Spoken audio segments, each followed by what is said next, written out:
নমস্কার, আমি ইন্দ্রাণী। কুট্টুস কিচেনে আপনাদের সবাইকে স্বাগত।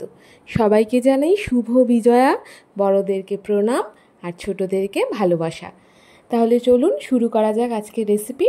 আজকে আছে মুড়ি ঘন্ট রেসিপি। যেভাবে আমি করি সেটাই আপনাদের সঙ্গে আজ শেয়ার করব।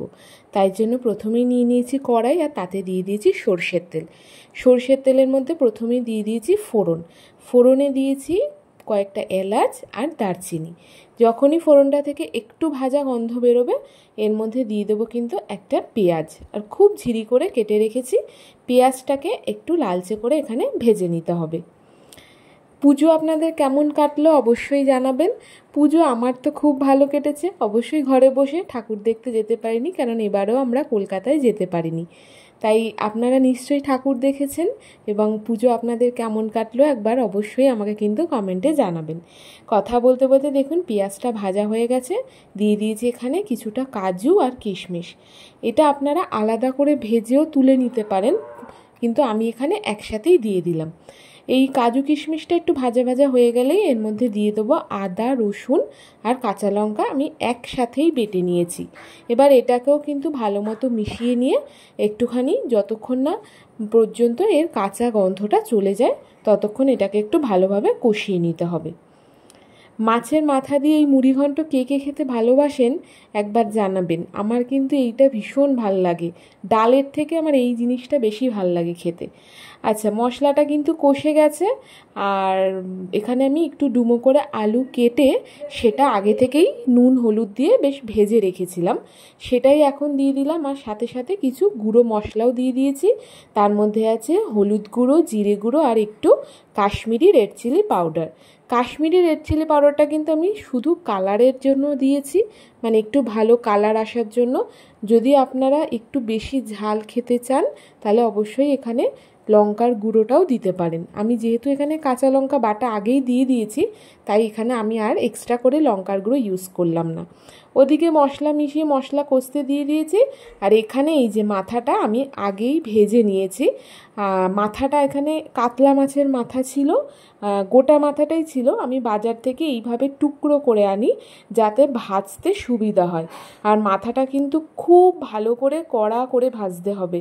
মাথাটা যখন ভাজবেন তখন একটু চেষ্টা করবেন মিডিয়াম আঁচে এটাকে ধীরে ধীরে ভাজার। তাহলে দেখবেন মাথাটা খুব ভালোভাবে ভাজাও হবে, আর মানে কোনো জায়গায় অংশই কাঁচা থেকে যাবে না। আর এই রকম টুকরো করে আনলে তো আরও সুবিধা, ছোট ছোট টুকরো ভাজাও ভালো হবে। যাই হোক, মাথাটা দিয়ে দিয়েছি, মশলার সঙ্গে একটু কষুক। আর এখানে নিয়ে নিয়েছি গোবিন্দভোগ চাল। আমি এখানে এই যে কাপটা দেখাচ্ছি, এই কাপের 1.5 কাপ মতো আমি এখানে চাল কিন্তু নিয়ে নিয়েছি। 1.5 কাপ চাল, এটা আমি ভালো করে ধুয়ে শুকনো করে নিয়েছি। এইবার দিয়ে দেবো চালটা। এই চালটা দিয়ে এবার এটা একটুখানি ভালোভাবে কিন্তু এই মশলা মাথা সব কিছুর সঙ্গে এটাকে ভালো করে মিশিয়ে নেব। আর এখানে দিয়ে দিলাম অবশ্যই গরম জল। এই জলের মাপটা আমি নিয়েছি হলো, আমি 1.5 কাপ চাল নিয়েছি আর 3 কাপ জল দিয়েছি, মানে যতটা চাল তার দ্বিগুণ জল হবে। এটাই হলো কিন্তু এই পোলাও বলুন, মুড়িঘণ্ট বলুন, এর মাপটাই এইটা। আপনারা যে বাটি মেপে চাল নেবেন সেই বাটি মেপেই ডবল জল দিয়ে দেবেন, তাহলেই দেখবেন চালও গলে যাবে না, আর একদম সুন্দর ঝরঝরে কিন্তু পোলাওটা হয়ে যাবে বা মুড়িঘণ্ট হয়ে যাবে। এই যে সমস্ত জল সমস্তটা মিশিয়ে নিয়েছি ভালো করে। আর একদম লাস্টে কিন্তু আমি দিলাম লবণ। লবণটা আমি কিন্তু একদমই মাঝখানে কোথাও দিইনি, একদম জল দিয়ে আমি এতে দিয়ে দিলাম পরিমাণ মতো লবণ। দিয়ে এটাকে ভালো মতো মিশিয়ে দিয়ে একদম লো আছে এটাকে আমি এরকম ঢেকে হতে দেবো। হ্যাঁ জানি কড়াইটার থেকে ঢাকনাটা অনেক ছোট, কিন্তু এই ঢাকনাটা আমার খুব সুবিধা হয় এইভাবে ইউজ করতে। এই যে বেশ এখানে 10-15 মিনিট পর আমি যখন এসেছি, এখানে দেখুন জলটা কিন্তু বেশ অনেকটা টেনে গেছে, চালগুলোও বেশ প্রায় সিদ্ধ হয়ে এসেছে। এবার এখানে আমি দিয়ে দেবো স্বাদের অনুযায়ী একটুখানি মিষ্টি। যদি আপনারা মিষ্টি খেতে পছন্দ না করেন তাহলে দেবেন না, কিন্তু এই রান্নাটা একটু মিষ্টি মিষ্টি ঝাল ঝাল কিন্তু হয়ে থাকে। চিনিটা দিয়েও কিন্তু আমি ভালোভাবে মিশিয়ে নিয়েছি, নিয়ে ওপর দিয়ে দিয়েছি একটু গরম মশলা। এই গরম মশলাটা দিয়েও কিন্তু আমি আবার এটাকে ঢেকে দেবো 10 থেকে 15 মিনিটের জন্য, যাতে যেটুকু জল আছে আর চিনির থেকে যে জলটা ছাড়বে সেটাও কিন্তু একেবারে মানে মানে কী হবে, শুকিয়ে যাবে।